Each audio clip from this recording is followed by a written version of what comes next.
Malam itu, di tengah hujan deras, aku pulang dan menemukan orang tuaku yang sudah tua, tersungkur di lantai teras yang dingin. Karena diusir paksa oleh ibu mertua dan suami. Mereka tak tahu telah melakukan satu kesalahan yang fatal. Sebelum ceritanya dimulai, silahkan tulis di kolom komentar dari daerah mana saja teman-teman yang menonton cerita ini. Jangan lupa like dan subscribe agar channel ini bisa semakin berkembang dan bisa mempersembahkan cerita yang lebih menarik lagi. Bagi Laras, rumah itu adalah napasnya. Setiap sudutnya menyimpan aroma kenangan manis dari almarhum kakek dan neneknya. Dinding bercat putih gading itu seolah masih memantulkan gema tawa mereka, dan taman kecil di belakang rumah, yang kini dirawat oleh ayahnya, adalah bukti cinta yang diwariskan turun-temurun. Rumah itu bukan istana megah, hanya sebuah bangunan sederhana yang hangat dan penuh cinta. Disinilah surga kecilnya berada. Surga yang ia bagi bersama suaminya, Diki, dan kedua orang tuanya, Bapak dan Ibu Karta. Sejak menikah 2 tahun lalu, Laras memboyong orang tuanya untuk tinggal bersama. Kondisi ekonomi mereka yang tak lagi menentu setelah usaha kecil ayahnya bangkrut menjadi alasan utama.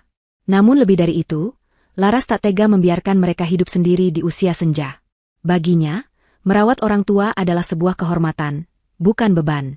Pagi itu, seperti pagi-pagi lainnya, aroma nasi goreng buatan Ibu Karta menyelinap ke seluruh penjuru rumah, membangunkan Laras dari tidurnya. Ia tersenyum, merasa menjadi wanita paling beruntung di dunia. Ia memiliki suami yang ia cintai, dan orang tua yang selalu ada di sisinya. Di meja makan, kehangatan itu terasa begitu nyata. Bapak Karta, dengan wajah teduhnya, sedang menuang teh hangat, sementara Diki sudah duduk rapi sambil membaca berita di ponselnya. "Sarapan dulu, Nak Diki. Nanti keburu dingin," sapa Ibu Karta lembut, meletakkan sepiring nasi goreng di hadapan menantunya. Diki tersenyum sekilas. "Terima kasih, Bu. Selalu merepotkan Ibu setiap pagi." "Tidak ada yang direpotkan, Nak. Ibu senang bisa menyiapkan sarapan untuk anak-anak Ibu," jawab Ibu Karta tulus. Laras memandangi interaksi itu dengan hati yang lapang. Diki memang tampak menerima kehadiran orang tuanya dengan baik. Ia tidak pernah mengeluh. Bahkan sesekali ikut mengobrol santai dengan Bapak Karta tentang tanaman atau berita politik. Laras percaya, fondasi keluarga kecilnya ini kokoh. Ia tidak menyadari bahwa fondasi itu sebenarnya rapuh, dan badai besar sedang mendekat dalam wujud ibu mertuanya, Ibu Reni. Ibu Reni adalah antitesis dari semua kehangatan di rumah itu.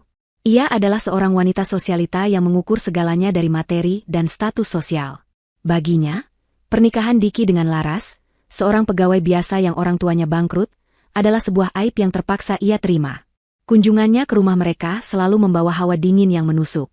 Ia akan datang dengan mobil mewahnya, pakaian bermerek dari ujung rambut hingga ujung kaki, dan tatapan mata yang seolah sedang menilai setiap inci rumah, mencari-cari kekurangan. Siang itu, mobil sedan hitam mengkilap milik Ibu Reni berhenti tepat di depan gerbang. Laras yang baru saja akan berangkat kerja terpaksa menunda niatnya. Kedatangan mertuanya tanpa pemberitahuan selalu berarti satu hal, akan ada masalah. Benar saja, begitu masuk, Ibu Reni tidak mengucapkan salam. Matanya langsung menyapu ruang tamu, dan bibirnya yang dipoles lipstik merah menyala langsung mencibir. "Laras, Laras. Kenapa rumah ini terasa semakin sumpek dan pengap? Apa tidak pernah dibersihkan?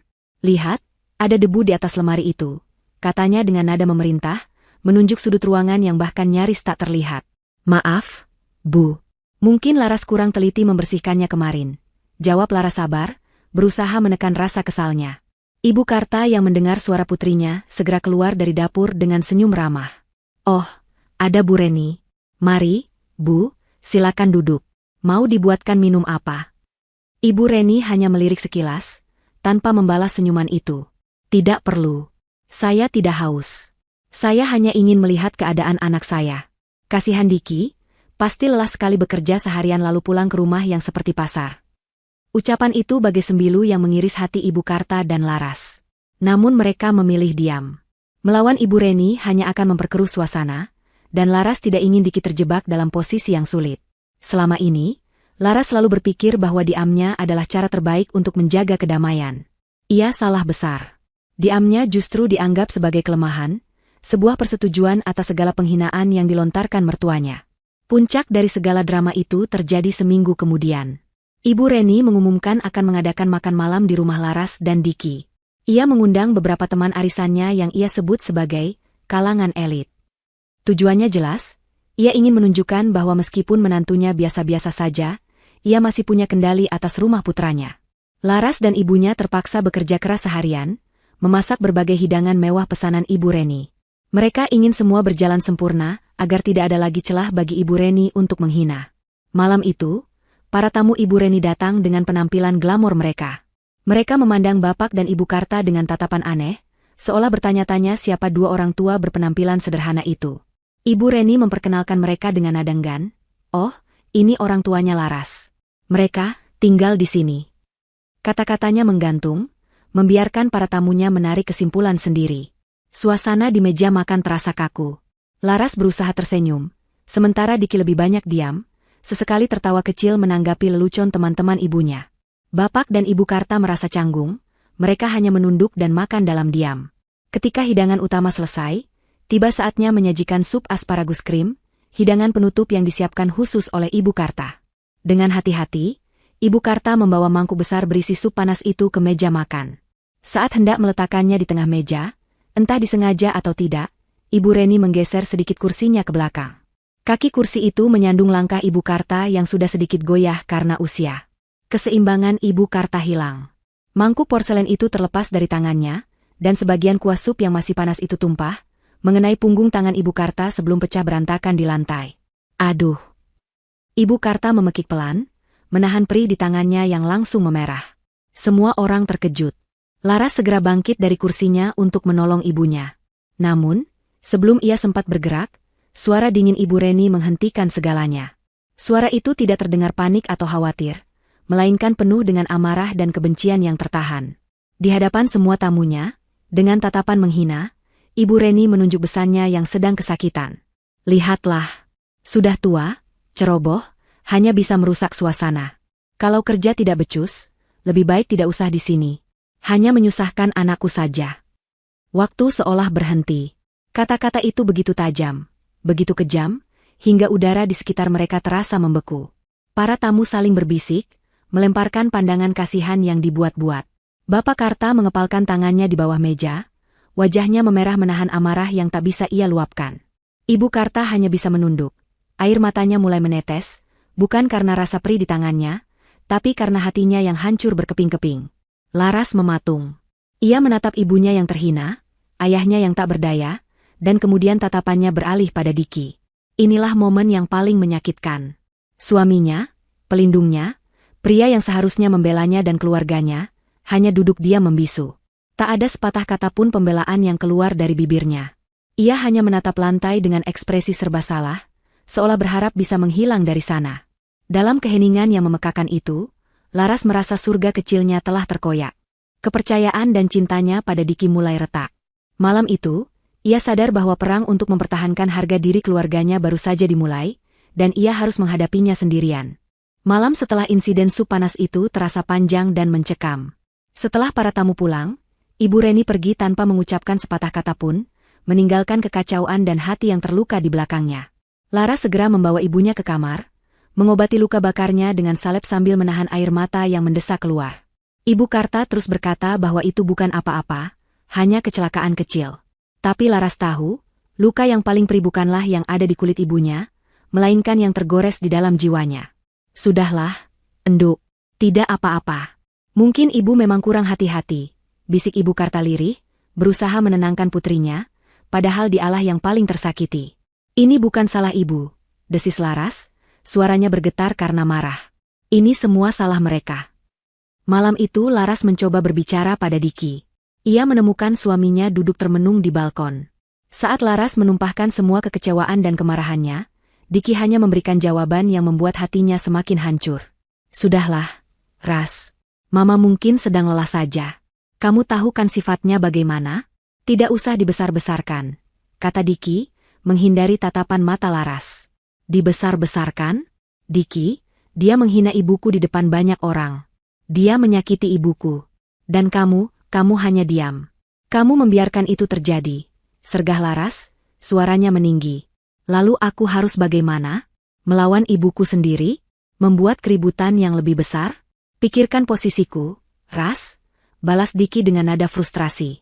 Malam itu, Laras tidur memunggungi suaminya. Ada jurang yang mulai tercipta di antara mereka, dan jurang itu digali semakin dalam oleh Ibu Reni pada hari-hari berikutnya. Ibu Reni sadar bahwa Laras tidak akan tinggal diam. Ia harus bergerak cepat untuk memastikan posisinya aman dan rencananya berhasil. Rencananya hanya satu, menyingkirkan keluarga Karta dari rumah itu selamanya. Maka dimulailah kampanye bisikan racunnya. Ia mulai dengan taktik yang paling halus, keuangan. Keesokan akhir pekan, ia sengaja datang saat Laras sedang tidak di rumah. Ia mengajak Diki duduk berdua dengan dalih ingin membahas masa depan putranya. Di atas meja, ia menyebar beberapa brosur properti dan mobil mewah. Lihat ini, Dik. Teman Mama baru saja membeli rumah di kompleks ini. Bagus, kan? Kamu juga bisa punya yang seperti ini, bahkan lebih baik. Tapi, bagaimana bisa menabung kalau pengeluaranmu terus membengkak? Ibu Reni memulai serangannya. Ia mengeluarkan buku catatan kecil dan mulai menghitung. Coba kita hitung. Makan untuk 4 orang dewasa setiap hari. Listrik, air, gas. Belum lagi kalau nanti orang tuanya sakit, siapa yang akan menanggung biayanya? Kamu, Diki. Semua akan jadi bebanmu. Gaji kamu dan Laras hanya akan habis untuk membiayai mereka. Kapan kamu bisa menikmati hasil kerjamu sendiri? Kata-kata itu, yang dibungkus dengan kepedulian palsu, mulai meresap ke dalam pikiran Diki. Selama ini ia tidak pernah benar-benar menghitung pengeluaran sedetail itu. Kini, semua terasa seperti beban yang nyata. Racun berikutnya yang disebarkan Ibu Reni adalah serangan terhadap harga diri dan status sosial Diki. Ia tahu putranya sangat peduli dengan citranya di mata orang lain. Beberapa hari kemudian, ia menelepon Diki dengan nada suara yang dibuat sedih. Diki, tadi Mama ketemu sama Tante Susi di mal.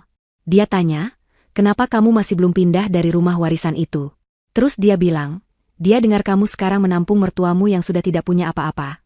Cerita Ibu Reni dengan nada penuh drama. Mama malu sekali, Nak. Anak Mama satu-satunya dianggap tidak mampu, sampai harus berbagi rumah dengan mertua. Orang akan berpikir kamu hanya menumpang pada istrimu.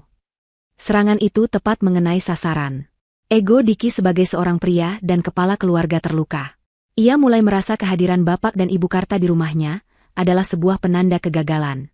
Ia mulai membenci perasaan itu, dan secara tidak sadar, ia mulai menyalurkan kebencian itu kepada sumber masalahnya, kedua mertuanya. Perubahan sikap Diki terjadi secara perlahan namun pasti. Ia yang tadinya ramah, kini menjadi pendiam dan mudah tersinggung di hadapan Bapak dan Ibu Karta. Ia sering pulang larut malam untuk menghindari makan malam bersama. Jika Bapak Karta mencoba mengajaknya bicara, Diki hanya akan menjawab sekenanya lalu pergi. Laras merasakan perubahan itu dengan sangat jelas. Rumah yang dulu terasa hangat kini diselimuti oleh ketegangan yang dingin. Ibu Reni tidak berhenti di situ. Ia mulai menciptakan insiden-insiden kecil untuk memperburuk citra Bapak dan Ibu Karta. Suatu hari, ia yang sedang berkunjung berpura-pura kehilangan dompetnya. Ia membuat seisi rumah panik. Setelah beberapa jam mencari, ia dengan dramatis menemukannya di dekat tumpukan koran lama milik Bapak Karta. Ia tidak menuduh secara langsung, namun tatapan matanya dan sindirannya kepada Diki sudah lebih dari cukup. Orang tua memang kadang suka lupa. Dik, mengambil barang yang bukan miliknya, dikira kepunyaan sendiri. Laras mencoba sekuat tenaga untuk melawan. Ia berulang kali meyakinkan Diki bahwa semua itu hanyalah akal-akalan ibunya. Namun, racun itu sudah menjalar terlalu dalam. Diki menjadi buta dan tuli. Baginya, ibunya adalah korban yang hanya ingin melindungi masa depan anaknya. Sementara Laras adalah istri pembangkang yang lebih mementingkan keluarganya sendiri. Kamu itu kenapa sih, Ras? Selalu saja membela mereka. Coba lihat dari sudut pandangku. Aku ini suamimu. Masa depanku adalah masa depanmu juga, teriak Diki dalam sebuah pertengkaran hebat mereka. Masa depan yang mana, Diki?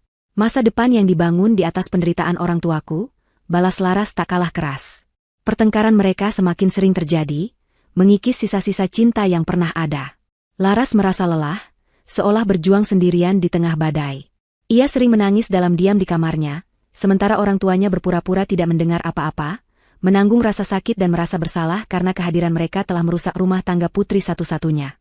Suatu sore yang mendung, Laras pulang kerja lebih awal karena merasa tidak enak badan. Saat ia baru saja memarkir motornya di garasi, ia mendengar suara Diki dari dalam rumah, sedang berbicara di telepon. Laras berhenti sejenak di dekat jendela ruang tamu yang sedikit terbuka, berniat untuk masuk dan menyapanya. Namun, kalimat yang ia dengar selanjutnya membuatnya membeku di tempat. Seluruh tubuhnya terasa dingin, lebih dingin dari angin sore itu. Iya, Bu. Sabar sedikit, kata Diki di telepon, suaranya terdengar begitu mantap dan tanpa keraguan sedikitpun. Diki sudah punya rencana. Sebentar lagi parasit-parasit itu akan aku singkirkan dari rumah kita. Parasit. Satu kata itu menghantam Laras seperti ribuan belati tajam. Itulah anggapan suaminya terhadap kedua orang tua yang telah melahirkan dan membesarkannya. Orang tua yang setiap pagi menyiapkan sarapannya, yang setiap malam mendoakannya. Di mata Diki, mereka hanyalah parasit yang harus disingkirkan. Rumah, kita, katanya. Laras tertawa getir dalam hati. Diki bahkan sudah lupa bahwa rumah itu bukan miliknya. Hatinya hancur berkeping-keping, tak bersisa. Tapi di antara reruntuhan hatinya itu, sesuatu yang lain mulai tumbuh. Bukan lagi kesedihan, melainkan kemarahan yang membara. Tangisnya berhenti. Wajahnya yang pucat kini mengeras. Ia sadar, pria yang ada di dalam sana bukan lagi suaminya. Ia adalah musuhnya. Dan Laras tidak akan pernah membiarkan musuhnya menang. Ia mengusap sisa air matanya, menegakkan punggungnya, dan melangkah masuk ke dalam rumah dengan tatapan mata yang dingin dan penuh perhitungan. Perang ini akan ia hadapi, dan ia bersumpah akan memenangkannya. Beberapa hari setelah Laras mendengar percakapan telepon yang memilukan itu, suasana di rumah berubah menjadi medan perang dingin. Tak ada lagi sapaan hangat di pagi hari. Tak ada lagi makan malam bersama. Laras bergerak seperti bayangan di rumahnya sendiri, berbicara hanya seperlunya pada Diki dengan nada yang datar dan tanpa emosi. Diki, di sisi lain, tampak gelisah. Ia seperti orang yang menelan bara api, ingin segera memuntahkannya namun tak tahu bagaimana caranya. Bapak dan Ibu Karta merasakan perubahan drastis itu. Mereka menjadi lebih pendiam, lebih banyak menghabiskan waktu di kamar mereka yang sempit, seolah tak ingin menjadi penyebab pertengkaran lebih lanjut. Mereka berjalan berjinjit, takut suara langkah mereka pun bisa memicu ledakan amarah menantu mereka. Langit di luar rumah seolah ikut merasakan ketegangan itu. Awan kelabu menggantung rendah, membuat suasana semakin muram dan menyesakan. Badai itu akhirnya pecah pada hari Jumat sore. Laras sedang terjebak dalam rapat penting di kantornya yang tak bisa ia tinggalkan. Saat itu, sebuah mobil taksi berhenti di depan rumah, dan dari dalamnya keluarlah Ibu Reni. Ia tidak datang sendiri. Di belakangnya, dua orang pria berbadan tegap mengikutinya. Ia melangkah masuk ke dalam rumah tanpa permisi, dengan aura seorang ratu yang akan merebut kembali istananya. Bapak dan Ibu Karta yang sedang menonton televisi di ruang tengah terkejut melihat kedatangannya. Belum sempat mereka bertanya, Ibu Reni sudah memberi perintah dengan suara lantang. Cepat kemasi barang-barang kalian. Semua. Saya beri waktu 1 jam.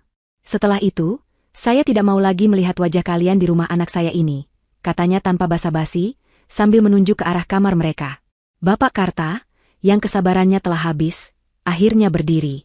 Tubuhnya yang renta tampak bergetar, bukan karena takut, tapi karena amarah yang selama ini ia pendam. Anda tidak punya hak untuk mengusir kami, Bu Reni. Ini rumah anak kami, Laras. Kami akan menunggu Laras pulang. Ibu Reni tertawa sinis. Tawa yang begitu merendahkan. Rumah anakmu? Jangan bermimpi. Sejak Laras menikah dengan Diki, semua miliknya adalah milik anakku juga. Dan Diki sudah tidak sudi lagi rumahnya diisi oleh benalu seperti kalian. Sekarang cepat berkemas, atau orang-orang saya ini yang akan membereskannya untuk kalian. Ancamnya, sambil melirik kedua pria di belakangnya. Ibu Karta menarik lengan suaminya, memohon dengan tatapan matanya agar tidak melawan. Tapi harga diri Bapak Karta sudah terlanjur diinjak-injak. Kami tidak akan pergi dari sini sebelum Laras pulang. Tegasnya sekali lagi. Amarah Ibu Reni meledak. Ia segera mengeluarkan ponselnya dan menelepon Diki. Dengan suara yang dibuat-buat panik dan penuh air mata palsu, ia memutarbalikkan fakta. Diki, cepat pulang, nak, ibumu diancam. Mertuamu mengamuk di sini, mereka tidak mau pergi. Mereka bilang ibu tidak punya hak di rumah ini. Cepat pulang, Diki, ibu takut. Sambungan telepon itu adalah pemicu ledakan yang sebenarnya. Setengah jam kemudian, mobil Diki berhenti dengan decitan ban yang nyaring di halaman rumah. Ia masuk dengan wajah merah padam, matanya menyala-nyala karena amarah yang telah disulut oleh ibunya. Ia tidak bertanya apa-apa. Ia tidak mencoba mencari tahu kebenarannya. Pikirannya sudah diracuni sepenuhnya. Apa yang kalian lakukan pada ibuku? Bentaknya pada Bapak dan Ibu Karta. Kami tidak melakukan apa-apa, nak Diki. Ibumu yang datang dan langsung mengusir kami, coba Ibu Karta menjelaskan dengan suara bergetar. Alasan. Aku sudah muak dengan semua drama kalian. Kalian pikir kami ini ban yang bisa kalian manfaatkan seumur hidup? Kesabaran saya sudah habis. Raung Diki. Tanpa menunggu lebih lama lagi, Diki langsung masuk ke kamar mertuanya. Ia menarik keluar sebuah lemari kain kecil tempat mereka menyimpan pakaian. Dengan satu hentakan kasar, ia merobohkannya. Pakaian-pakaian tua yang terlipat rapi tumpah berantakan di lantai. Satu persatu, ia mulai melempar barang-barang mereka keluar pintu. Pakaian, sebuah radio tua milik Bapak Karta, sajadah dan mukena milik Ibu Karta, bahkan sebuah bingkai foto kecil yang menampilkan foto pernikahan Laras dan Diki. Saat itulah, langit yang sejak tadi muram akhirnya menumpahkan air matanya. Hujan mulai turun, awalnya hanya rintik-rintik, lalu semakin deras, seolah ikut menangisi kekejian yang sedang terjadi. Barang-barang yang dilempar Diki kini tergeletak tak berdaya di teras, basah kuyup oleh air hujan. Bapak Karta tak tahan lagi. Ia mencoba menghentikan Diki, memegang lengan menantunya itu. Hentikan, Diki. Cukup. Jangan permalukan kami seperti ini. Bukannya berhenti, Diki justru semakin murka. Ia menepis tangan tua itu dengan kasar. Jangan sentuh saya, orang tua tidak tahu diri. Lalu dengan tenaga penuh, ia mendorong dada Bapak Karta. Tubuh renta itu tak sanggup menahan dorongan kuat tersebut.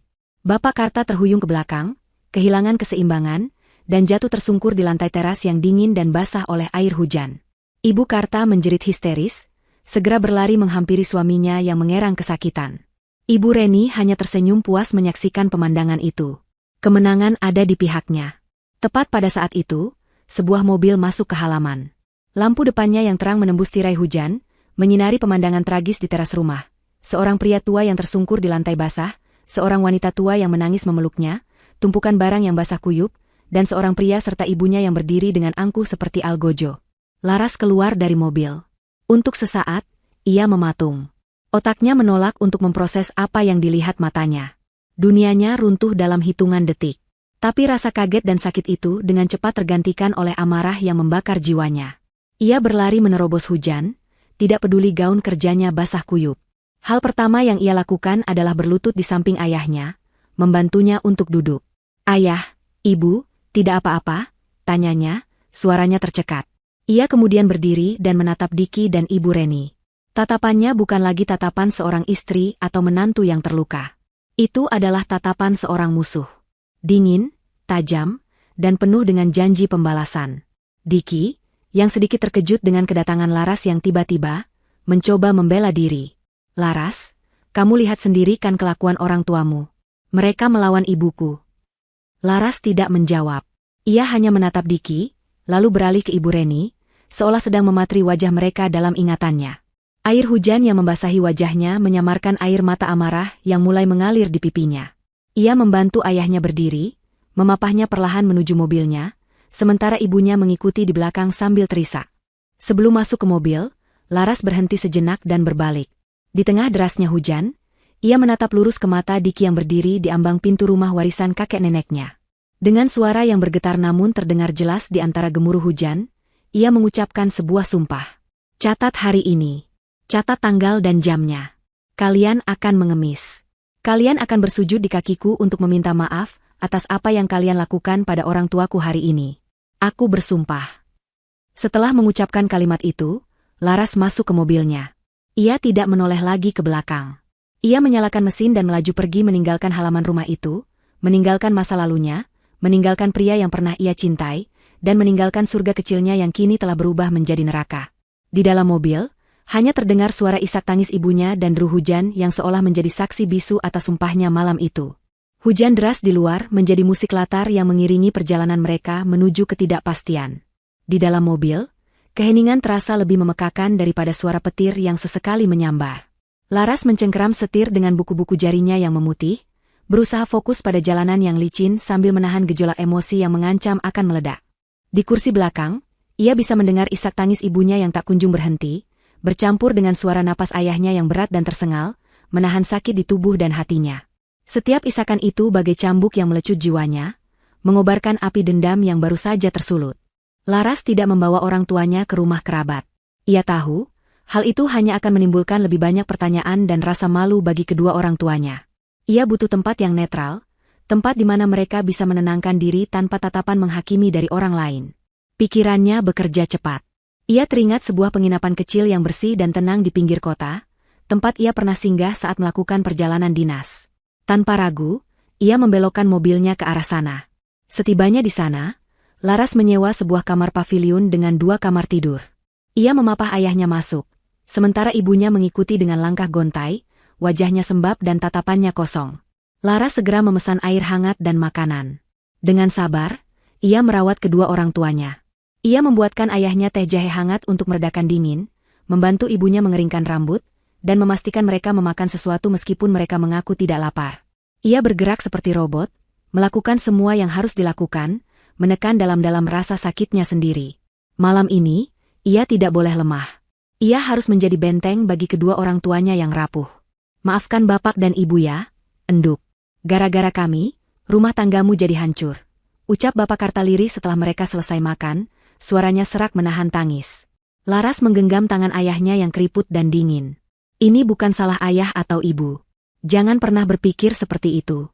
Mereka yang salah, dan mereka akan membayarnya. Setelah memastikan kedua orang tuanya beristirahat, Laras duduk sendirian di ruang tengah paviliun yang asing itu. Hujan di luar sudah reda, menyisakan udara malam yang dingin. Kini, saat ia sendirian, pertahanannya mulai runtuh. Air mata yang sejak tadi ia tahan akhirnya tumpah. Ia menangis tanpa suara, membiarkan semua rasa sakit, kecewa, dan amarah keluar dari dadanya. Ia menangisi pernikahannya yang hancur, menangisi suaminya yang telah berubah menjadi monster, dan yang paling utama, ia menangisi penghinaan yang harus diterima oleh orang-orang yang paling ia cintai di dunia. Tangisnya tidak berlangsung lama. Setelah beberapa menit, ia mengusap wajahnya dengan kasar. Cukup. Waktu untuk menangis sudah habis. Sekarang adalah waktu untuk bertindak. Ia bangkit dan berjalan menuju mobilnya. Dari dalam laci dashboard, ia mengeluarkan sebuah kotak kayu jati tua yang terkunci. Kotak itu adalah satu-satunya barang yang selalu ia bawa kemanapun ia pergi, sebuah peninggalan terakhir dari neneknya. Ia membawa kotak itu masuk dan meletakkannya di atas meja. Dengan tangan yang sedikit gemetar, ia membuka kuncinya. Di dalamnya, tergeletak rapi beberapa lembar dokumen yang sudah sedikit menguning dimakan waktu. Inilah senjata rahasianya. Kartu as yang selama ini ia simpan rapat-rapat, menunggu waktu yang tepat untuk dimainkan. Dan malam ini adalah waktunya. Dokumen pertama yang ia ambil adalah yang paling penting, sertifikat hak milik atas tanah dan bangunan rumah itu. Di sana, tertulis dengan jelas dan tanpa keraguan, nama pemilik tunggal, Laras Setiawati. Bukan Laras dan Diki. Hanya Laras Setiawati. Rumah itu adalah warisan dari kakek dan neneknya, yang namanya dialihkan kepadanya tepat sebulan sebelum ia menikah. Neneknya pernah berpesan, simpan ini baik-baik, enduk. Jangan tunjukkan pada siapapun kecuali keadaan memaksamu. Harta bisa membutakan mata laki-laki. Biarlah ini menjadi jaring pengamanmu. Laras selalu menuruti nasihat itu. Ia tidak pernah memberitahu Diki atau bahkan Ibu Reni tentang status kepemilikan ini, untuk menjaga keharmonisan dan menghindari anggapan bahwa ia lebih dominan. Sebuah kebaikan yang kini ia sesali. Dokumen kedua adalah surat wasiat asli dari kakeknya, yang ditulis tangan dengan kalimat-kalimat yang penuh cinta. Laras membacanya lagi, dan matanya kembali berkaca-kaca. Kami wariskan rumah ini untuk cucu kami satu-satunya, Laras Setiawati, sebagai tempatnya berlindung dan membangun kebahagiaan. Jaga rumah ini, nak, karena di setiap batunya ada doa kami. Doa. Ironisnya, rumah yang penuh doa itu kini telah dinodai oleh kejahatan. Dokumen terakhir adalah tumpukan bukti pembayaran pajak bumi dan bangunan, PBB, selama 5 tahun terakhir. Semuanya lunas. Dan semuanya ia bayarkan dari gajinya sendiri, diam-diam, tanpa pernah meminta sepeser pun dari Diki. Ini adalah bukti tak terbantahkan bahwa ialah satu-satunya pihak yang telah menjalankan kewajiban sebagai pemilik sah properti tersebut. Sambil memegang ketiga dokumen itu, Laras merasakan kekuatan baru mengalir ke dalam dirinya. Rasa takut dan sedihnya menguap, digantikan oleh sebuah ketenangan yang dingin dan mematikan. Ia bukan lagi korban yang terusir. Ia adalah sang pemilik yang akan merebut kembali haknya.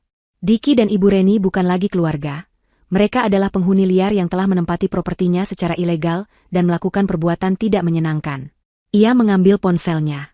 Jarinya bergerak cepat di atas layar, mencari sebuah nama di kontaknya.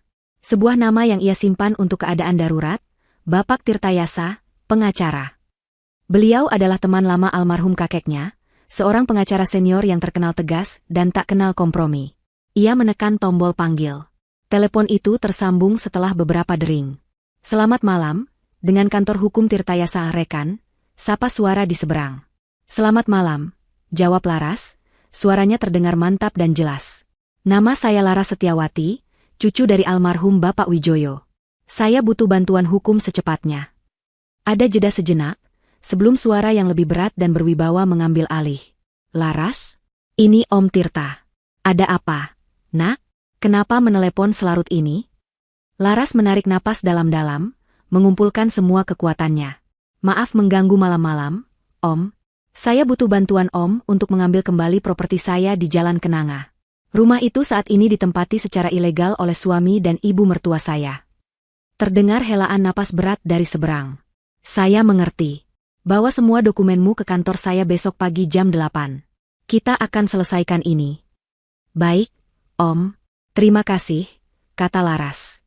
Sebelum menutup telepon, ia menambahkan satu kalimat lagi, sebuah kalimat yang menyegel takdir Diki dan Ibu Reni. Kalimat yang diucapkannya dengan nada dingin tanpa emosi. Om, saya mau rumah saya kembali. Dan saya mau mereka keluar dari sana, tanpa membawa apapun kecuali pakaian di badan mereka. Sementara Laras dan kedua orang tuanya memulai hidup baru yang sementara di paviliun penginapan yang sunyi, di rumah Jalan Kenanga, Diki dan Ibu Reni justru sedang merayakan kemenangan mereka. Bagi mereka, kepergian Laras dan keluarganya adalah pembebasan. Rumah itu kini terasa lebih luas, lebih megah, dan yang terpenting, sepenuhnya berada di bawah kendali mereka. Mereka telah berhasil menyingkirkan apa yang mereka anggap sebagai parasit, dan kini saatnya untuk menikmati hasil dari kekejian mereka. Pagi hari setelah malam pengusiran itu, Ibu Reni berjalan mengelilingi rumah dengan dagu terangkat tinggi. Ia menyentuh dinding, mengamati perabotan, seolah sedang menilai wilayah kekuasaan barunya. Rencana-rencana besar langsung tersusun di kepalanya. Diki, lihat taman belakang itu, katanya sambil menunjuk kebun kecil yang selama ini dirawat dengan penuh cinta oleh Bapak Karta. Sayuran dan bunga-bunga kampung itu merusak pemandangan. Kita harus ratakan semuanya. Ibu mau dibuatkan gazebo jati yang besar di sana, tempat kita bisa minum teh sore hari sambil mengundang teman-teman arisan. Diki, yang semalam sempat merasa sedikit gelisah karena sumpah Laras yang diucapkan di tengah hujan, kini kembali mendapatkan kepercayaan dirinya di bawah pengaruh ibunya. Ia mengangguk setuju. Ide bagus, Bu. Nanti aku panggil tukang untuk membongkarnya. Mereka tidak membuang waktu. Siang itu juga, Diki membayar beberapa orang untuk mencabuti semua tanaman di taman belakang. Tanaman tomat yang mulai berbuah, barisan cabai rawit yang rimbun, dan bunga-bunga melati yang menebarkan wangi semerbak, semuanya dibabat habis tanpa sisa. Mereka bahkan membuang pot-pot anggrek kesayangan Ibu Karta ke tempat sampah. Mereka ingin menghapus semua jejak keluarga Karta, seolah dengan begitu mereka bisa menghapus dosa mereka sendiri. Di dalam rumah, mereka mulai menyusun ulang perabotan. Barang-barang peninggalan kakek nenek Laras yang sederhana namun penuh kenangan, mereka pindahkan ke gudang. Mereka mulai mengukur ruangan, melihat-lihat katalog mebel mewah secara online, dan merencanakan renovasi besar-besaran. Dinding ini kita ganti dengan wallpaper sutra.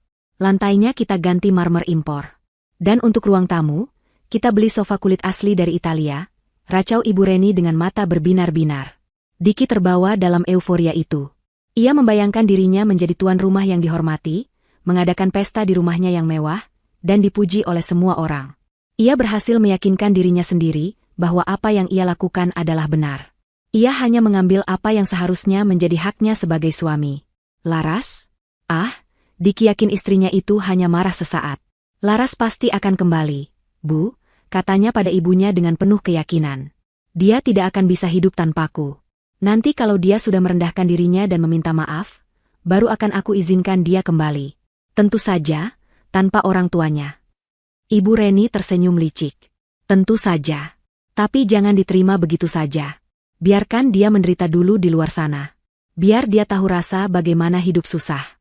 Itu akan menjadi pelajaran berharga untuknya agar tidak lagi membangkang pada suami dan mertuanya. Mereka berdua tertawa, merasa begitu pintar dan berkuasa. Mereka tidak tahu bahwa di saat yang bersamaan, di sebuah kantor hukum yang megah di pusat kota, takdir mereka sedang ditulis ulang. Laras duduk dengan tenang di hadapan Pak Tirtayasa. Ia menyerahkan semua dokumen asli kepemilikan rumah itu. Wajahnya tidak menunjukkan kesedihan, hanya sebuah determinasi yang kokoh. Pak Tirtayasa, pengacara tua yang bijaksana itu, menelaah setiap dokumen dengan saksama. Wajahnya yang biasanya ramah kini tampak keras dan serius. Dokumen ini sempurna, Laras. Posisi hukummu sangat kuat, katanya. Langkah pertama yang akan kita ambil adalah mengirimkan surat somasi. Surat peringatan resmi yang memberi mereka batas waktu 3x24 jam untuk mengosongkan rumah secara sukarela. Jika mereka mengabaikannya, kita akan langsung mendaftarkan permohonan eksekusi ke pengadilan. Prosesnya mungkin butuh beberapa hari, tapi hasilnya sudah pasti. Lakukan apapun yang harus dilakukan, Om. Saya serahkan sepenuhnya pada Om Tirta, jawab Laras mantap. 2 hari kemudian, di tengah-tengah kesibukan Diki dan Ibu Reni merancang istana impian mereka, bel rumah berbunyi. Seorang kurir berseragam berdiri di depan pintu, membawa sebuah amplop coklat tebal dengan kop surat resmi dari sebuah kantor pengacara. Diki menerimanya dengan kening berkerut. Ia membawa amplop itu ke dalam dan membukanya di hadapan ibunya. Di dalamnya ada beberapa lembar kertas yang diketik rapi, penuh dengan istilah-istilah hukum yang terdengar mengintimidasi. Judul di bagian atas surat itu terbaca jelas. Somasi pertama dan terakhir. Diki mulai membaca isinya dengan suara terbata-bata. Surat itu, atas nama Laras Setiawati sebagai pemilik sah, memerintahkan dia dan ibunya, Reni Astuti, untuk segera mengosongkan properti di Jalan Kenanga dalam waktu 3x24 jam. Jika tidak, pihak Laras akan menempuh jalur hukum dengan segala konsekuensi dan biaya yang akan dibebankan kepada mereka. Setelah selesai membaca, keheningan melanda.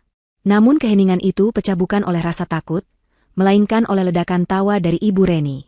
Tawa yang nyaring dan penuh penghinaan. Hahaha, somasi? Dia pikir ini sinetron? Pengacara mana yang mau membela gembel seperti dia?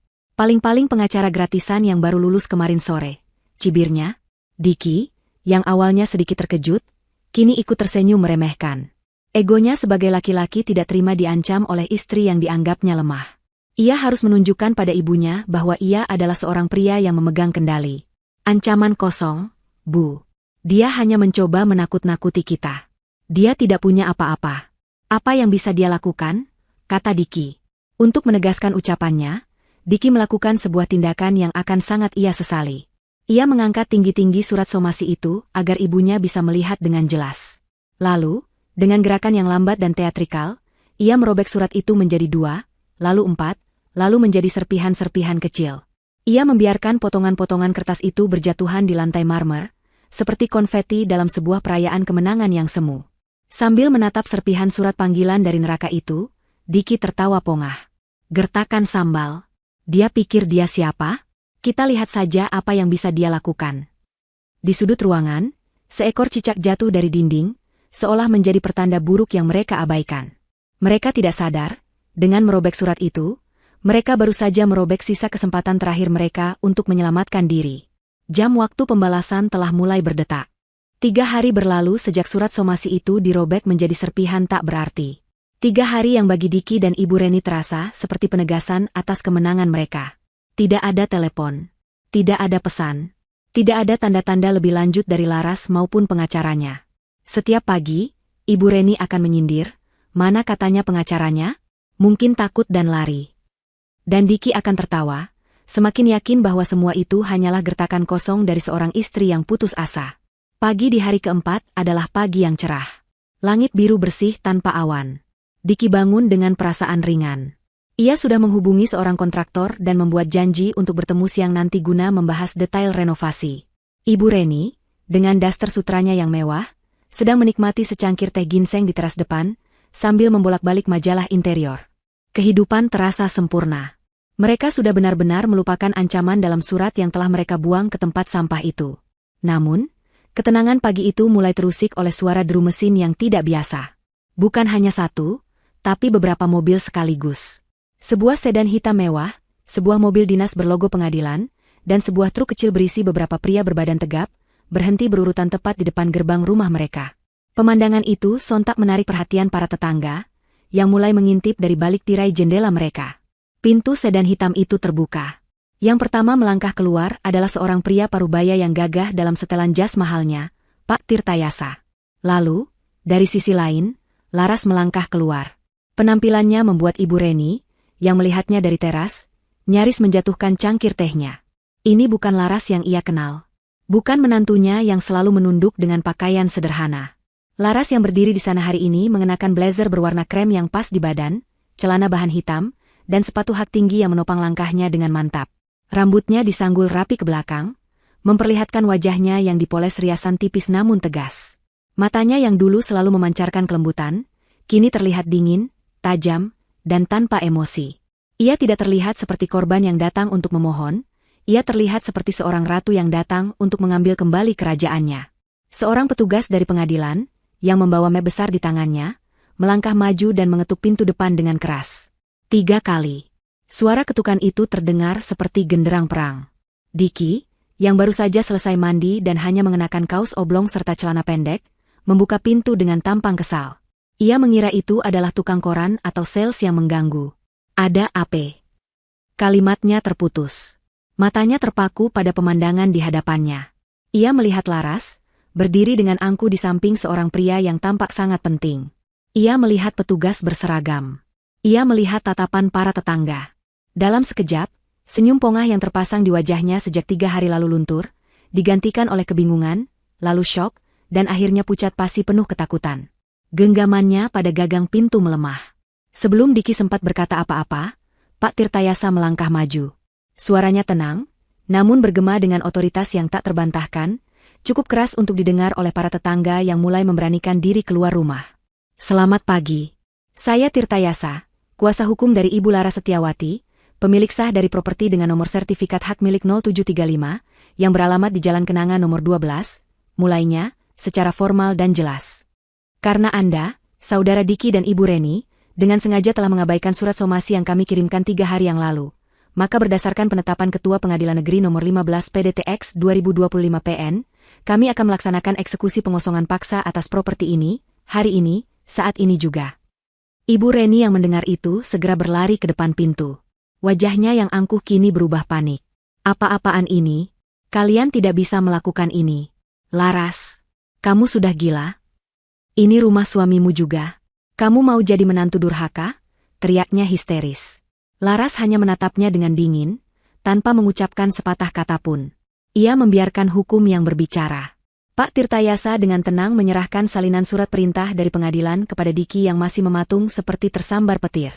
Menurut Undang-Undang Perkawinan, harta yang diperoleh melalui warisan adalah milik pribadi masing-masing pasangan dan tidak termasuk dalam harta bersama atau gonogini, Tuan Diki. Anda tidak memiliki hak hukum sedikitpun atas properti ini. Sejak Anda mengusir pemilik sahnya, status Anda dan ibu Anda di sini adalah penghuni liar. Setiap kata yang diucapkan Pak Tirtayasa bagai palu godam yang menghantam kepala Diki dan Reni. Dunia mereka jungkir balik. Kekuatan yang mereka kira miliki ternyata hanyalah ilusi. Tidak. Ini tidak mungkin. Saya tidak mau pergi. Jerit Ibu Reni, mencoba menerobos untuk menyerang Laras, namun 2 orang petugas keamanan dengan sigap menghalanginya. Petugas jurusita dari pengadilan kemudian melangkah maju. Mohon berikan jalan. Kami akan memulai proses pengosongan sekarang. Tanpa menunggu persetujuan mereka lagi, para petugas mulai masuk ke dalam rumah. Mereka bekerja dengan cepat dan efisien. Diki dan Ibu Reni hanya bisa berdiri tak berdaya di teras, menyaksikan mimpi-mimpi mereka dibongkar paksa. Hal pertama yang dikeluarkan oleh para petugas adalah televisi layar datar 70 inci yang baru mereka beli 2 hari lalu, benda yang menjadi simbol status baru mereka. Benda itu diangkat dan dibawa keluar, melewati wajah Diki dan Ibu Reni yang pucat. Kemudian sofa kulit baru yang masih terbungkus plastik, lukisan-lukisan mahal yang baru dipasang Ibu Reni, semua barang yang mereka beli dengan angkuh untuk menggantikan perabotan lama, semuanya diangkut keluar satu persatu.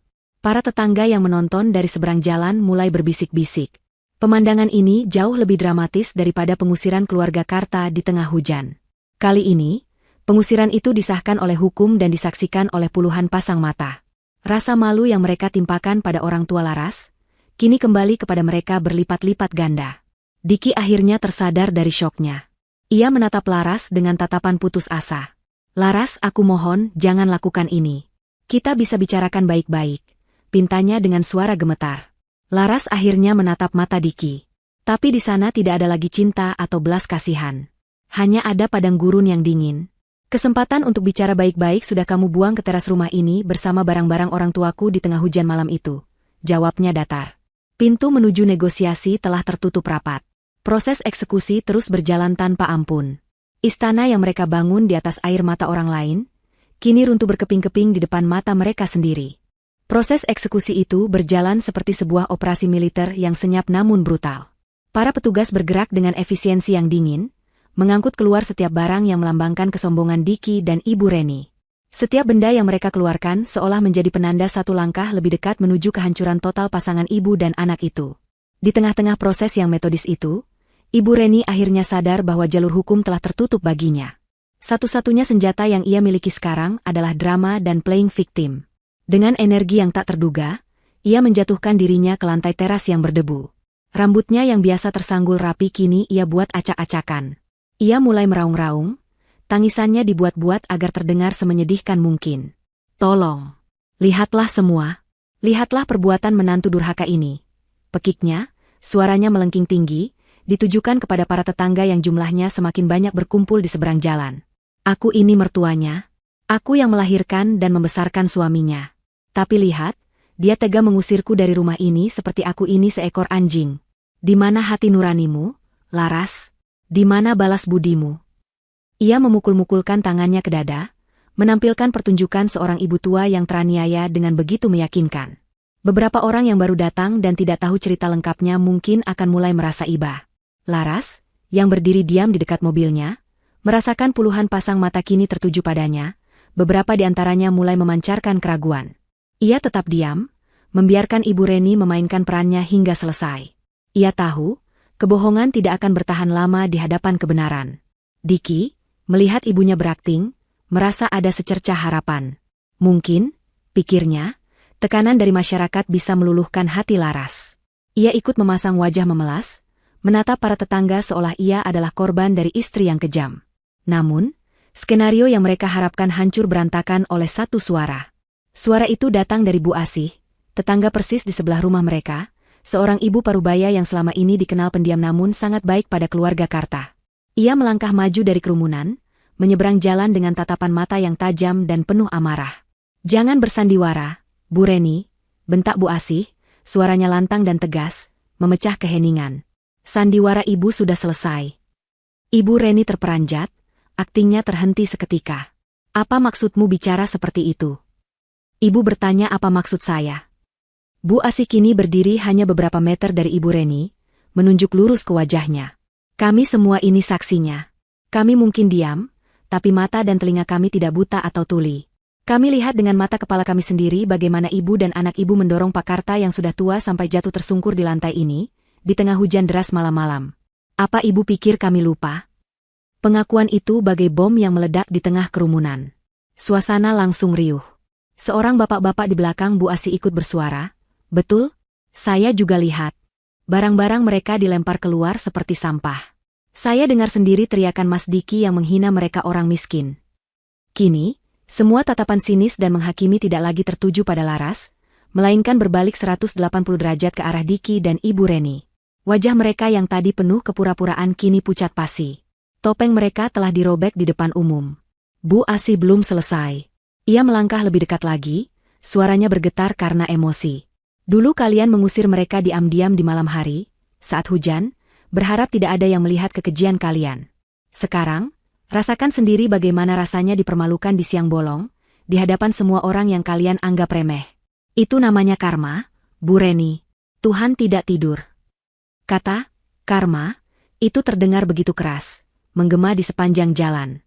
Ibu Reni terdiam 1000 bahasa. Mulutnya yang biasa fasih menghina kini terkunci rapat.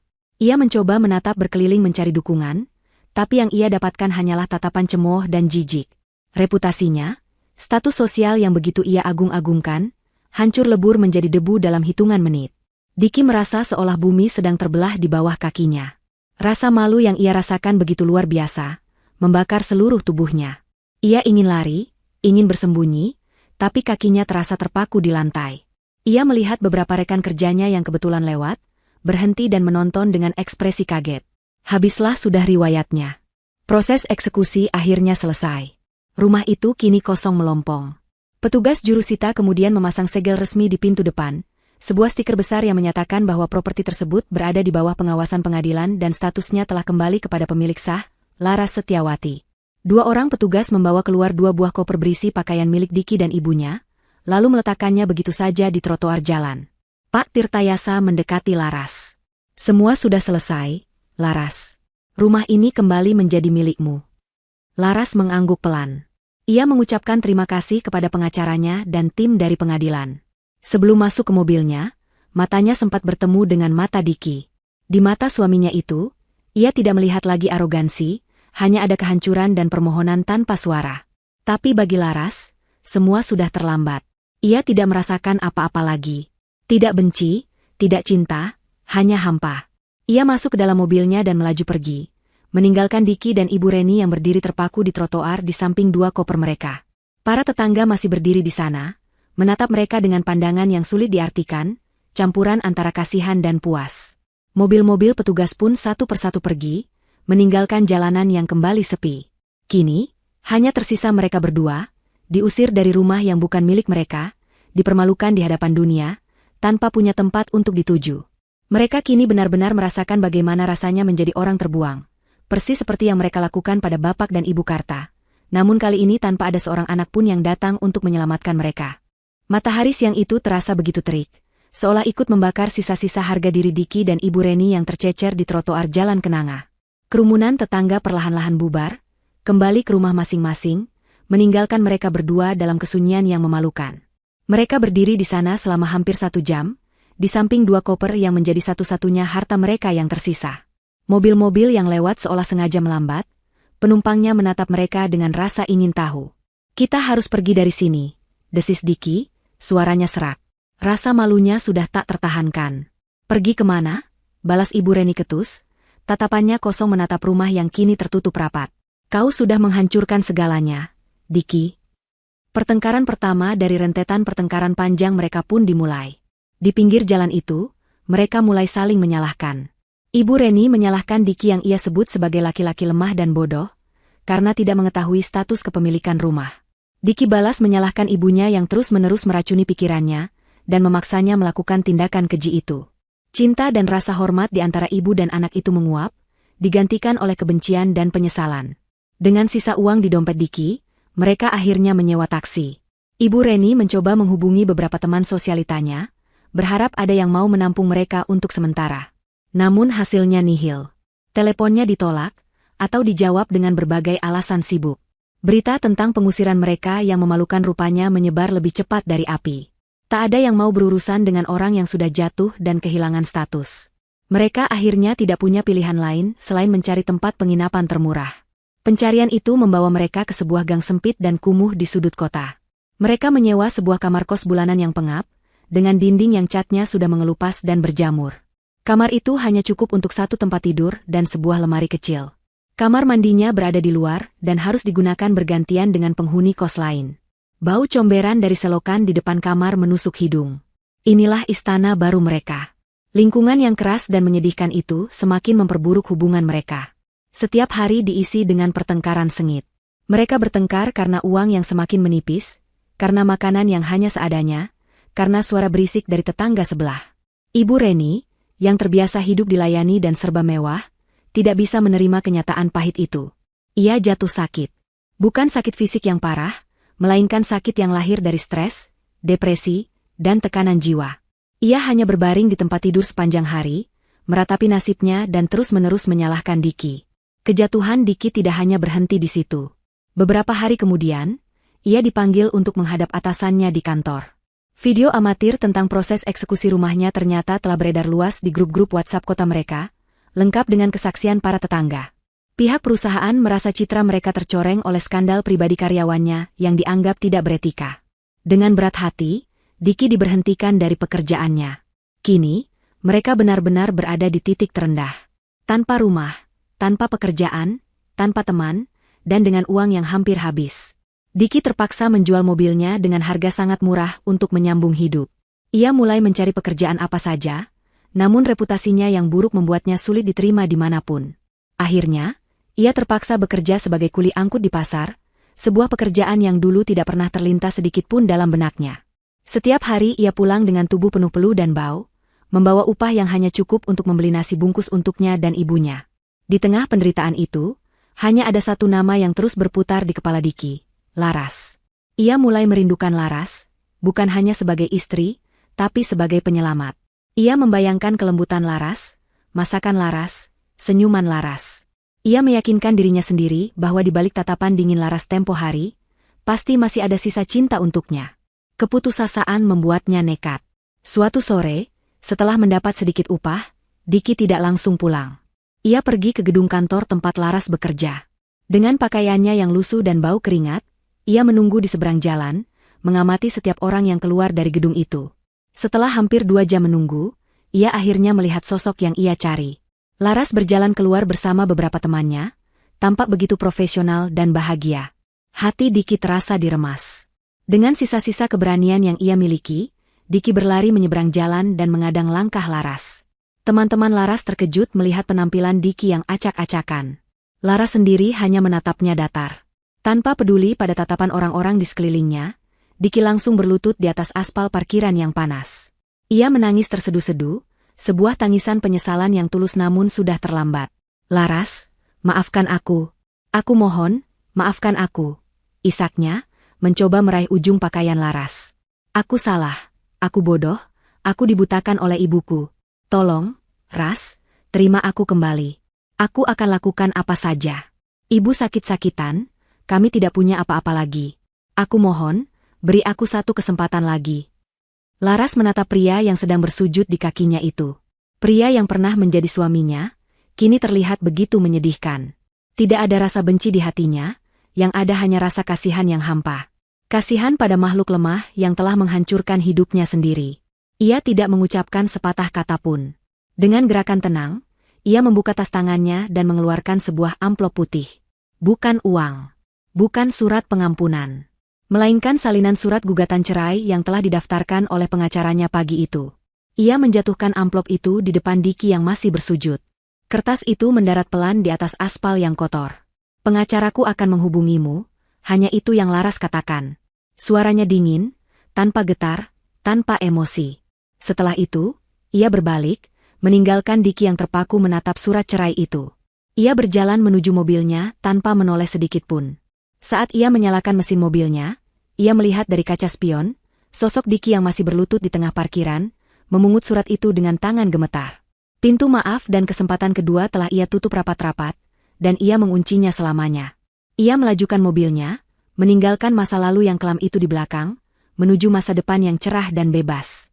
Setelah proses eksekusi yang menguras emosi itu selesai, Laras tidak langsung membawa orang tuanya kembali ke rumah di Jalan Kenanga. Ketika ia kembali ke sana sendirian pada sore harinya, ia merasakan kehampaan yang aneh. Rumah itu memang telah kembali ke tangannya, namun energinya terasa salah. Dinding-dinding itu seolah masih menyimpan gema makian Ibu Reni dan arogansi Diki. Udara di dalamnya terasa dingin dan penuh dengan kenangan buruk.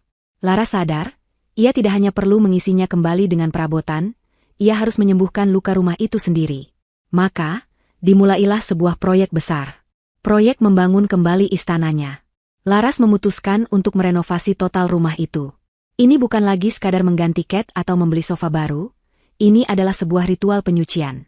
Dengan bantuan Pak Tirtayasa yang merekomendasikan seorang arsitek muda yang andal, Laras mulai merancang ulang setiap sudut rumahnya. Dinding kamar yang dulu menjadi saksi bisu pertengkarannya dengan Diki, ia robohkan untuk menciptakan ruang keluarga yang lebih luas dan terbuka. Warna-warna cat yang muram ia ganti dengan palet warna cerah seperti putih gading, biru langit, dan hijau sage yang memberikan kesan lapang dan damai. Bagian yang paling ia perhatikan adalah taman belakang. Di atas tanah tempat kebun ayahnya dulu dibabat habis, Laras meminta sang arsitek untuk merancang sebuah taman surga kecil. Sebuah kolam ikan koi dengan gemericik air yang menenangkan dibangun di sudut, dikelilingi oleh bebatuan alam. Berbagai jenis bunga-bunga wangi seperti mawar, sedap malam, dan kamboja Jepang ditanam, menggantikan sayuran yang dulu ada. Di tengah-tengahnya, dibangun sebuah pendopo kayu kecil, tempat mereka bisa duduk bersantai dan menikmati sore. Ini adalah caranya menebus rasa sakit ayahnya, dengan memberikan sesuatu yang jauh lebih indah dari apa yang telah direnggut. Selama proses renovasi yang memakan waktu hampir 3 bulan itu, Laras tidak tinggal diam. Peristiwa pahit yang ia alami telah menempa mentalnya menjadi sekeras baja. Ia menolak untuk terlarut dalam status janda yang meratap. Energi dan amarahnya ia salurkan ke dalam sesuatu yang produktif. Terinspirasi dari keahlian memasak ibunya yang luar biasa, Laras memulai sebuah bisnis dari paviliun penginapan mereka. Ia membuka usaha catering kecil-kecilan dan makanan beku, frozen food, dengan resep-resep warisan keluarga. Awalnya ia hanya melayani pesanan dari teman-teman kantornya. Namun, dari mulut ke mulut, kelezatan masakannya menyebar dengan cepat. Pesanan untuk acara-acara kecil, arisan, hingga rapat kantor mulai berdatangan. Laras bekerja tanpa lelah, mengurus semuanya mulai dari belanja bahan, pengemasan, hingga pemasaran melalui media sosial. Bapak dan Ibu Karta, melihat semangat putri mereka, ikut membantu dengan antusias. Ibu Karta menjadi kepala koki yang menjaga kualitas rasa, sementara Bapak Karta membantu dalam hal pengantaran.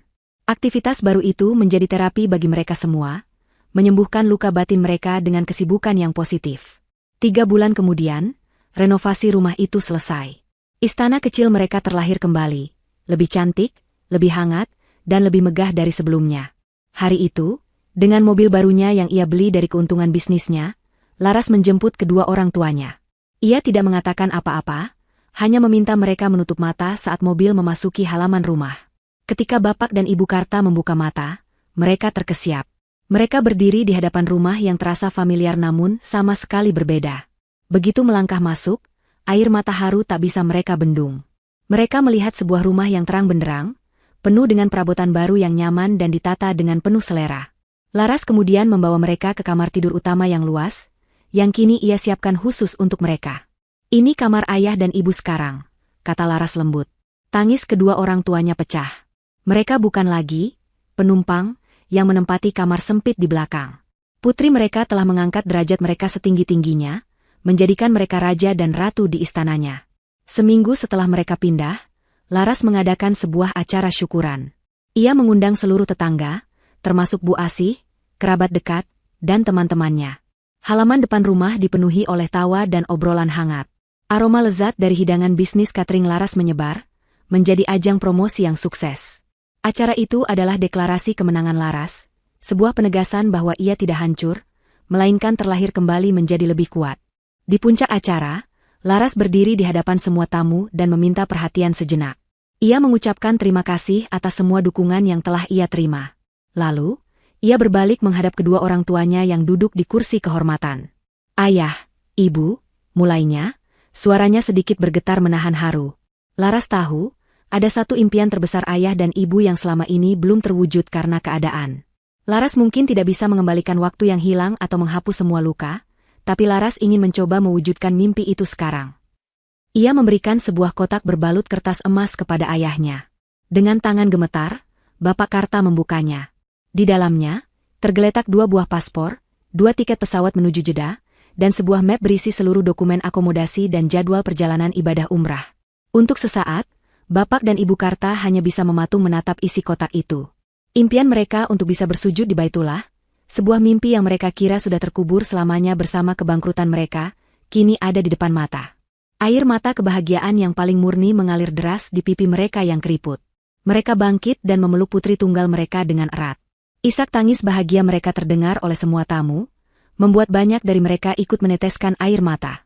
Malam itu, di tengah istana yang ia bangun kembali dari puing-puing pengkhianatan, Laras telah berhasil mengembalikan mahkota kehormatan kepada kedua orang tuanya. Itulah kekayaan yang sesungguhnya. 1 tahun berlalu sejak acara syukuran yang mengharukan itu.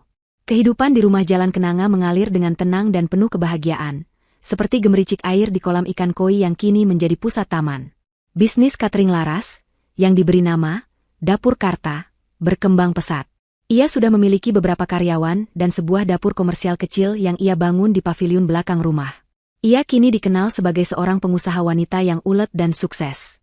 Citranya sebagai janda yang teraniaya telah sepenuhnya berganti menjadi sosok wanita mandiri yang menginspirasi. Bapak dan Ibu Karta tampak 10 tahun lebih muda. Sekembalinya dari Tanah Suci, semangat hidup mereka seolah terlahir kembali. Setiap pagi, Bapak Karta dengan ceria merawat taman surganya, memastikan setiap kuntum bunga mekar dengan sempurna. Ibu Karta, dengan pengalamannya, menjadi penasihat utama dan quality control di Dapur Karta, memberikan tujuan dan kebahagiaan baru dalam hidupnya. Rumah itu tak pernah sepi. Selalu ada saja canda tawa, aroma masakan lezat, dan kunjungan dari teman atau pelanggan setia. Sementara surga kecil Laras semakin bersinar, neraka yang diciptakan Diki dan Ibu Reni untuk diri mereka sendiri semakin kelam. Nasib mereka persis seperti yang telah mereka tabur. Ibu Reni kini hanya bisa berbaring lemah di atas kasur kapuk yang tipis di kamar kos mereka yang pengap. Stres, depresi, dan gizi yang buruk telah menggerogoti tubuhnya. Tak ada lagi sisa-sisa kecantikan atau keangkuhan di wajahnya, yang ada hanya kulit keriput yang pucat dan tatapan mata yang kosong. Setiap hari ia habiskan dengan mengeluh, meracau tentang masa lalunya yang gemilang, dan mengutuk Diki sebagai penyebab semua penderitaannya. Diki sendiri hidup seperti mayat hidup. Ia terjebak dalam pekerjaan kasarnya di pasar. Setiap hari ia harus mengangkat beban berat dengan upah yang pas-pasan. Tubuhnya yang dulu tegap kini kurus dan bungkuk. Wajahnya lebih tua dari usianya, dipenuhi guratan lelah dan putus asa. Setiap malam ia pulang ke kamar sempit itu hanya untuk disambut oleh omelan ibunya yang tak berkesudahan. Ia hidup dalam penjara penyesalan. Seringkali, saat malam hari, ia diam-diam berjalan kaki ke kompleks perumahan Jalan Kenanga, hanya untuk berdiri di kejauhan, menatap cahaya hangat yang terpancar dari rumah yang dulu menjadi miliknya. Ia melihat siluet Laras yang sedang tertawa, atau bayangan Bapak Karta yang sedang menyiram tanaman. Setiap pemandangan itu adalah belati yang menusuk jantungnya, mengingatkannya pada kebahagiaan agung yang telah ia campakkan demi keserakahan sesaat. Di sisi lain, pintu kebahagiaan baru mulai terbuka untuk Laras. Arsitek muda yang membantunya merenovasi rumah, bernama Adrian, ternyata adalah putra dari Pak Tirtayasa. Sejak proyek renovasi itu, Adrian sering berkunjung dengan alasan ingin memeriksa kondisi bangunan, namun Laras tahu ada alasan lain. Adrian adalah pria yang santun, cerdas, dan sangat menghormati kedua orang tua Laras. Ia tidak pernah mengungkit masa lalu Laras. Ia hanya menatapnya dengan kekaguman atas kekuatan dan ketegarannya. Hubungan mereka terjalin perlahan, tanpa paksaan, didasari oleh rasa saling menghormati. Suatu sore yang cerah, Laras sedang duduk bersama kedua orang tuanya di pendopo taman. Mereka sedang melihat-lihat album foto perjalanan umrah mereka sambil tertawa mengenang momen-momen indah di sana. Tiba-tiba, seorang petugas pos datang mengantarkan sepucuk surat resmi untuk Laras. Dengan tenang, Laras membukanya. Itu adalah akta cerai asli dari pengadilan agama. Dokumen yang secara hukum menjadi penanda akhir dari babak kelam dalam hidupnya. Pernikahannya dengan Diki kini telah resmi berakhir, tak ada lagi ikatan apapun di antara mereka. Laras menatap dokumen itu sejenak. Tidak ada air mata, tidak ada rasa lega yang meluap-luap. Yang ada hanyalah senyum tipis yang penuh kedamaian. Ia melipat kembali kertas itu dengan rapi dan meletakkannya di atas meja. Dokumen itu tak lebih dari selembar kertas, sebuah pengingat dari masa lalu yang tak lagi memiliki kekuatan untuk menyakitinya. Ia mengangkat wajahnya, menghirup dalam-dalam aroma bunga sedap malam yang mulai mekar. Matanya bertemu dengan tatapan bangga kedua orang tuanya. Pada saat yang bersamaan, Adrian datang berkunjung, membawakan buah tangan untuk Ibu Karta. Ia tersenyum ramah pada Laras, sebuah senyuman tulus yang menjanjikan sebuah awal yang baru. Laras membalas senyuman itu. Hatinya terasa begitu penuh dan lapang. Ia telah melewati badai yang paling ganas dan keluar sebagai pemenang. Ia tidak hanya berhasil membalas perlakuan keji mereka, tapi ia juga telah menemukan versi terbaik dari dirinya sendiri dan membangun kembali kebahagiaan yang jauh lebih indah dari sebelumnya. Keadilan telah ditegakkan, karma telah menemukan tuannya, dan akhir ceritanya benar-benar sempurna. Di sampingnya, Ibu Karta sedang sibuk menata kue ulang tahun, sementara Bapak Karta duduk di kursi goyang di pendopo, matanya yang teduh tak pernah lepas dari cucu satu-satunya. Mereka bukan lagi sepasang lansia yang menumpang hidup, melainkan kakek nenek terhormat yang menjadi pilar kehangatan di rumah itu. Bisnis, dapur Karta, telah tumbuh menjadi sebuah jenama yang disegani di kota mereka. Dari usaha rumahan, kini Laras telah memiliki sebuah gedung produksi sendiri yang tidak jauh dari rumah, lengkap dengan puluhan karyawan yang sebagian besar adalah ibu-ibu rumah tangga dari lingkungan sekitar. Ia tidak hanya membangun kembali hidupnya sendiri, tetapi juga membuka ladang rezeki bagi banyak orang. Funbox berlogo, Dapur Karta, yang terparkir di depan rumah, yang baru saja selesai mengantar pesanan catering, adalah bukti nyata dari kesuksesannya yang ia bangun dari nol. Di antara para tamu yang hadir, tampak Bu Asih yang sedang bercengkrama akrab dengan Ibu Karta. Ada juga Pak Tirtayasa, yang kini menjadi kakek mertuanya, tersenyum bangga melihat kebahagiaan putra dan menantunya. Rumah itu, yang pernah menjadi saksi bisu pengkhianatan dan air mata, kini telah sepenuhnya disucikan oleh cinta dan tawa generasi baru. Setiap sudutnya kini dipenuhi oleh kenangan-kenangan manis yang baru. Saat Laras sedang menuangkan minuman untuk para tamu, Adrian menghampirinya dan memeluknya dari belakang. Bahagia? Bisiknya lembut di telinga Laras. Laras menyandarkan kepalanya di bahu suaminya, matanya menatap putranya yang kini berada dalam gendongan kakeknya. Sangat, lebih dari yang pernah aku bayangkan, jawabnya tulus. Kebahagiaan ini terasa begitu nyata dan kokoh, karena ia tahu persis betapa berat perjuangan untuk meraihnya. Tentu saja, bayang-bayang dari masa lalu tidak sepenuhnya lenyap, namun kini ia bisa melihatnya dari kejauhan tanpa rasa sakit. Ia teringat pada sebuah berita kecil yang ia baca di koran lokal sekitar 2 tahun yang lalu. Sebuah kolom obituari singkat di halaman belakang, memberitakan kematian seorang wanita bernama Reni Astuti di sebuah kamar kos di gang sempit karena komplikasi penyakit yang tidak terawat. Tidak ada foto, tidak ada ucapan duka cita yang panjang. Hanya sebuah nama dan fakta yang dingin. Saat membaca berita itu, Laras tidak merasakan kepuasan atau kegembiraan. Yang ada hanyalah perasaan hampa dan sebuah kesadaran yang dalam tentang betapa fananya kesombongan manusia. Wanita yang dulu begitu mengagungkan status sosial dan kekayaan, harus mengembuskan napas terakhirnya dalam kesendirian dan kemiskinan, jauh dari gemerlap dunia yang selalu ia dambakan. Dari cerita yang ia dengar sepintas lalu, Diki harus mengemis pinjaman ke sana kemari, hanya untuk bisa membiayai penguburan yang paling sederhana untuk ibunya. Sebuah akhir yang ironis dan menyedihkan bagi seorang ratu yang kehilangan tahtanya. Dan Diki, Laras tidak pernah lagi bertemu dengannya secara langsung sejak hari di parkiran kantor itu. Namun, takdir rupanya masih ingin menunjukkan padanya babak akhir dari kisah mantan suaminya itu. Sekitar 6 bulan yang lalu, saat ia sedang dalam perjalanan pulang setelah meninjau lokasi baru untuk cabang bisnisnya, mobilnya berhenti di sebuah persimpangan lampu merah yang padat. Di samping jalan, sedang ada proyek pembangunan sebuah gedung pertokoan. Di antara puluhan kuli bangunan yang sedang bekerja di bawah terik matahari, matanya tanpa sengaja menangkap satu sosok yang familiar. Sosok itu kurus, kulitnya legam terbakar matahari, sedang bersusah payah mengangkat sekarung semen. Laras harus menajamkan matanya untuk memastikan. Benar, itu Diki. Wajahnya yang dulu tampan kini kuyu dan cekung, rambutnya menipis, dan gerakannya tampak begitu lambat dan lelah. Ia adalah bagian dari kerumunan pekerja anonim yang berjuang menyambung hidup dari hari ke hari. Tiba-tiba, seolah merasakan ada yang mengamatinya, Diki mengangkat wajahnya dan pandangan mereka bertemu selama sepersekian detik. Waktu seolah berhenti.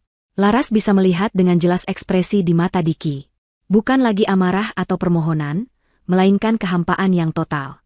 Sebuah kekosongan jiwa dari seseorang yang telah kehilangan segalanya, termasuk harapan. Dan Diki, ia melihat Laras di dalam mobilnya yang nyaman, wajahnya bersinar sehat dan bahagia, dan di kursi penumpang di sampingnya, ada Adrian. Di kaca spion dalam, Diki bisa menangkap sekilas pantulan kursi bayi di jok belakang. Dalam 1 detik itu, Diki melihat seluruh kehidupan yang seharusnya bisa ia miliki, terhampar di depan matanya namun tak terjangkau seperti fata morgana. Ia melihat keluarga, kebahagiaan, dan kemapanan yang telah ia tukar dengan keserakahan sesaat. Wajahnya langsung menua 10 tahun.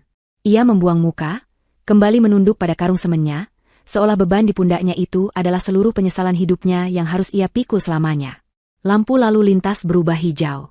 Adrian, yang tidak menyadari pertemuan tanpa suara itu, bertanya, "Kenapa, sayang? Kok melamun?" Laras tersentak pelan. Ia menatap ke depan, ke jalanan yang terbentang luas. "Tidak apa-apa. Hanya teringat sesuatu," jawabnya. Ia menekan pedal gas dengan mantap, melajukan mobilnya ke depan, meninggalkan sosok Diki dan proyek bangunan yang berdebu itu di belakang, tanpa menoleh lagi.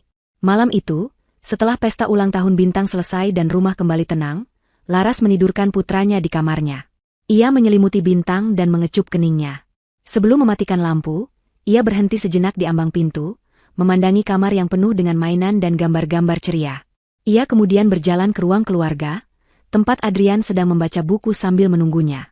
Ia duduk di sampingnya, dan tanpa berkata apa-apa, Adrian langsung merangkulnya.